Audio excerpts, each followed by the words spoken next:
Greetings, everyone. I would like to welcome you to part two of this amazing series that we're doing right now, myself and Dr. Jay Smith, who has been here with me in studio for quite a while now. We've been doing multi-parts from different topics related to the Quran and its history and its problems, and now we're focusing on Islam, its history, and the problem, or historical criticism, if you wish, of Islam itself. Part one, we gave a quick overview concerning the traditional view that Muslims basically will tend to give you about the birth of Muhammad, the dates related to that, his life in Mecca, his life in Medina, and so on and so forth. And we try to contrast that with biblical datings and to show you which one is more reliable when it comes to the existence of eyewitness accounts and other factors as well. Today we're going to continue with that criticism, and we will ask Dr. Jay now to present to us what are some of the discoveries out there by the scholars in the field. Let's do that. Thanks so much for having me on board, and thanks so much for giving me both of us a platform now to actually ask the historical question. And that's what we want to do. We want to see not what the narratives say from each viewpoint. We want to know what history is actually telling us. Right. And the historians are very suspicious that everything they know about Muhammad and, of course, Islam is 200 to 300 years after the fact. Now, let's put up the screen and let's look and see what their concern is. And these are Western historians who are Islamicists. They are all experts in Islam. This is their concern. Dr. Humphrey says, Islam as we know it did not exist in the 7th century, but evolved over a period of 200 to 300 years. He said this way back in 1991, so this is older material. This is not new. What we're introducing right now is not the newest material. So Muslims should not be shocked by what we're going to be saying in the episodes yet to come. Dr. Andrew Rippin, who has just died actually last year, he said this: the Quran probably was not revealed to one man in 22 years, but likely evolved over a period of 50 to 100 years. We do know that Wansborough also supports this. He said this in 1977. Rippin said this in 1985. Toby Lester, who wrote that famous article, was referring to this in 1999. The conclusion is that the history of Islam, at least from the time of the Caliph Abdul Malik, hold that name under your cap. This is an important name. Abdul Malik, who ruled from 685 to 705 and before, is a later fabrication. Dr. Patricia Crone, Dr. Michael Cook, Robinson, these are all the ones who are making and coming to how do they come to this conclusion? And that's what we want to do today. We want to know and see how they came to the conclusion. Well, let's take a look at the next slide. If so much of the Islamist history, and this is their concern, was created so late, like we said in the first episode, why did it take so long to write it all down?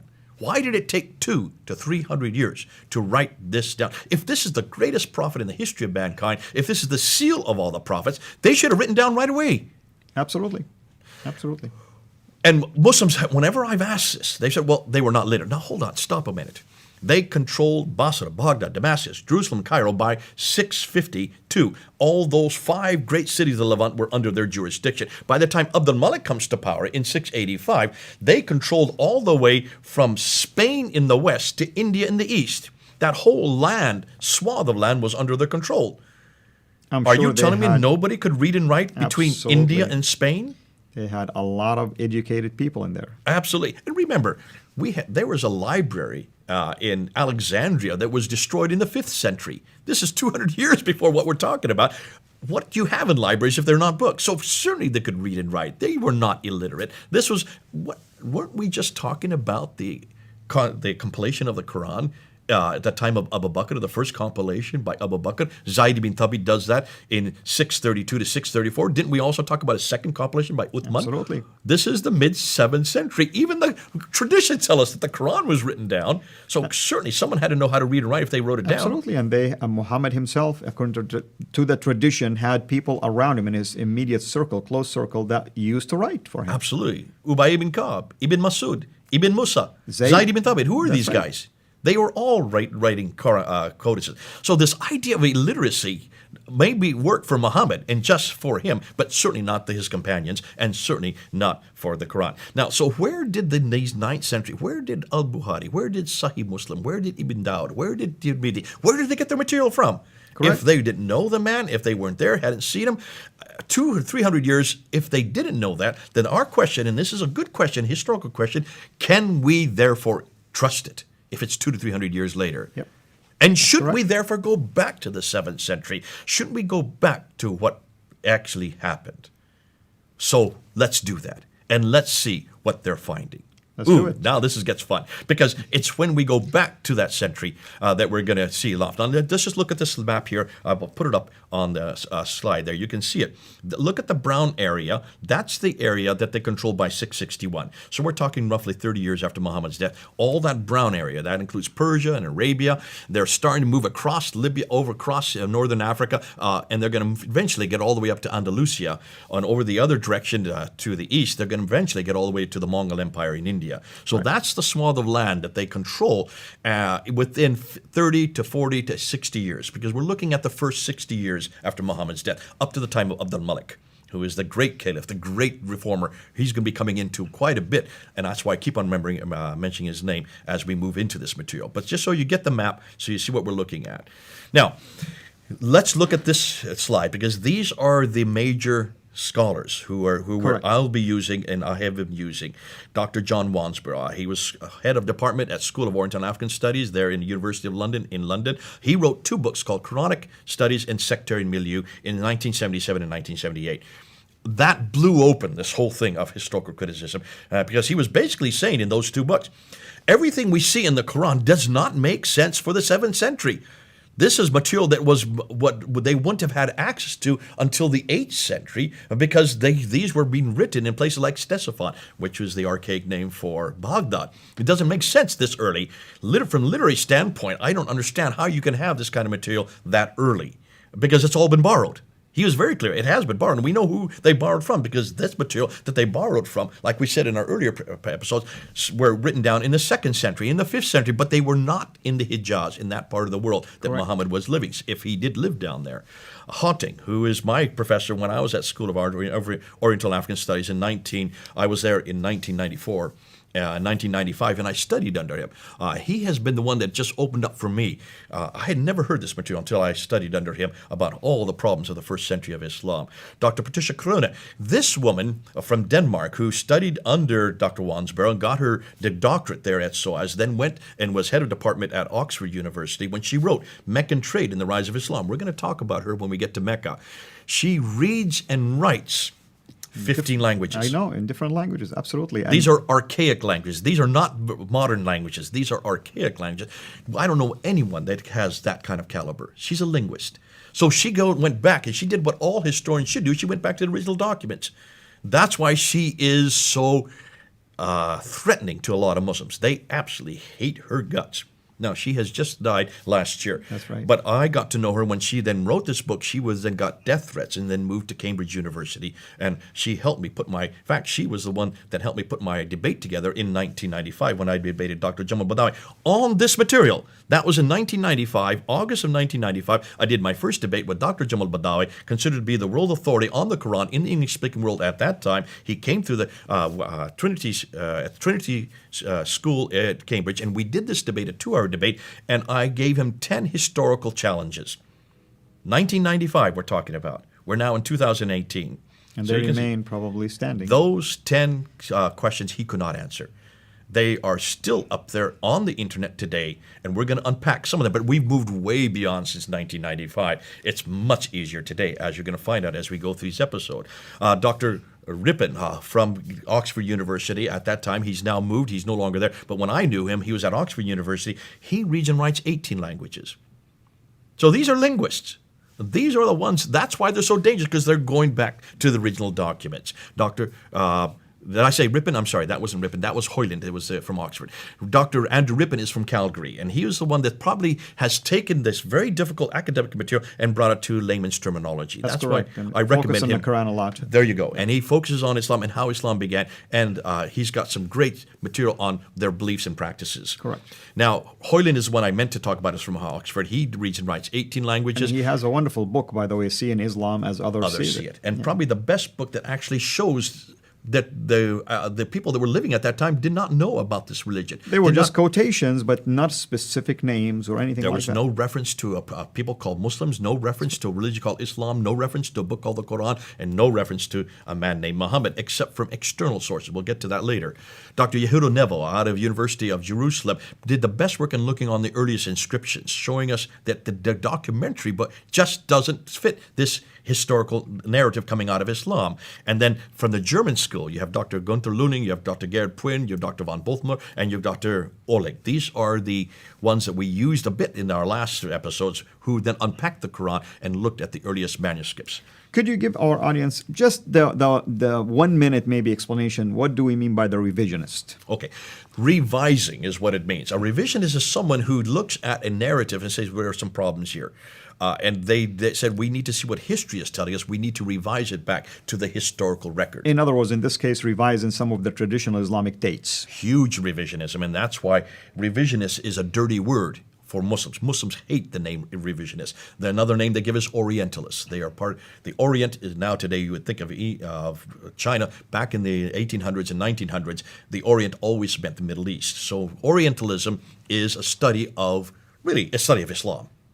Unfortunately, it doesn't make sense in the 21st century because Orient, but that's the traditional name for the academic name for someone who is an expert on the Middle East, the Orientalist. Correct. And they hate the name Orientalist because that's a Western scholar who is studying Islam. So these are all Orientalists. That's correct. And these names that we have up on that slide there are all from the revisionist school. Thank you. Now, there are 3 books that have been popularized, and this is probably, rather than going to their material, I mean, Dr. Patricia Corona, she doesn't translate anything. She keeps it in its original tongue. You and I don't know these languages, so you need someone to unpack that for you. Correct. And the person who does that is this man here, Dr. Tom Holland. He is not an Orientalist. He is not an historian. He is a literary critic. In fact, his area of expertise is literature. He's a great writer. He actually explains it. He took 6 years to write that book there, the UK version, the US version, In the Shadow of the Sword. Taking all this material that we're going to introduce, not all of it, but back in 2012, he was able to take it down and put it into one book. If you're going to get a book, read that book first, because that will set the stage of what we're going to be saying. Then he did a documentary called Islam, the Untold Story. Now, this documentary was shown on Channel 4 television in Britain on August 4th. In August 28th. August 28th in 2012. They only showed it one time. It's only 90 minutes long. I have it on my computer here. You can't see, I've been told that some people have been able to find it outside of the UK, but they do not want it to be broadcast outside the UK. When they wanted to broadcast it a second time in November of that same year, there was such an outcry from the Muslim community that they didn't show it a second time. You need to watch this documentary. It's only 90 minutes long, and it takes what he says in his books and puts it in a visual format, but he's very careful not to come to conclusions. He just said, isn't this interesting? Isn't this interesting? He has a Muslim scholar with him from, I think, from Georgetown University, who just says, yes, that is interesting, but I don't care. It's not important because we have 1.8 billion Muslims that disagree. It's basically his only recourse. The traditional argument that traditional numbers argument. matter. We got more people, That's therefore right. deal with it. So it's a fascinating documentary. It would be great if you could see it, those who are watching it. But I want to go down to this man here, Dan Gibson. Dan Gibson, I've never met him, but I've emailed him. And he did what every researcher should do. He went and he lived in situ. He lived where he did his research. He lived to where the questions were. He lived in Jordan. He lived in Yemen. He lived amongst the Bedouin. And from 1979 to 2004, 1979 to 2004, for 25 years, he went and looked at what the Quran was saying. And then he tried to find the places that are in the Quran, the geographical places. And that makes sense. I mean, if the Quran is talking about something, let's go and verify it. And then he went and he looked at the mosques. if you look at the slide again, that book there, those are the three things he has written. The Quranic Geography, which came out in 2011. The Sacred City is a documentary which you can get online. That came out in 2016. And then just last year, in 2017, he came out with Early Islamic Qiblats. And I have all of those, and you have probably all of them, and wonderful resources for people to go. Please get them. If you don't have them, you need to do them. But what we're going to do is we're going to actually end with this one slide. I want you to look at this slide here, because I'm going to tell you what they all said before we even start to prove it. And I want my audience, especially the Muslims, to pay close attention to this. This is what they found. Now, we're going to have to prove all this, but let's start with what they found. Number one, the first Arab inscription referencing Muhammad is not till 691. In other words, there is nothing so far to prove that that name was mentioned prior to this. From Arab sources. And I'm using the word Arab cautiously That's for a important, reason. yeah. Why? Because we don't have any reference to Muslims until the 690s. The word Muslims. The word Muslims. So what did these people, these Arabs, call themselves? Well, they call themselves Saracen, which is the name for the Arabs of that area. That's right. They call themselves Hagarines because they were in the line of Hagar. They call themselves Ishmaelites because the line of Ishmael through Hagar. They call themselves Maghreb because they're from the Maghreb, which is the area they lived in. And they use the word Muhajirun, which means people of the Exodus. Oh, exactly. Who moved? Which people who are moving, like nomadic people. Exactly. Those are the names they gave themselves. Hold on a minute. This is going up to 690. Muhammad died in 632. So for 60 years, they never use the name they should have. They use these other names for themselves. That's correct. Where is this reference to It's Muslim? only common sense. You would have thought that these are the first Muslims. Why didn't they use it in any documentation we can find today? Let's look at the third category. The first reference to the name Islam is not till 691 introduced on the Dome of the Rock. That's why the Dome of the Rock is so important. We're going to come back to it again because other things were introduced there, as we're going to find later on. Now, the first, and here is the hardest one for Muslims to stomach.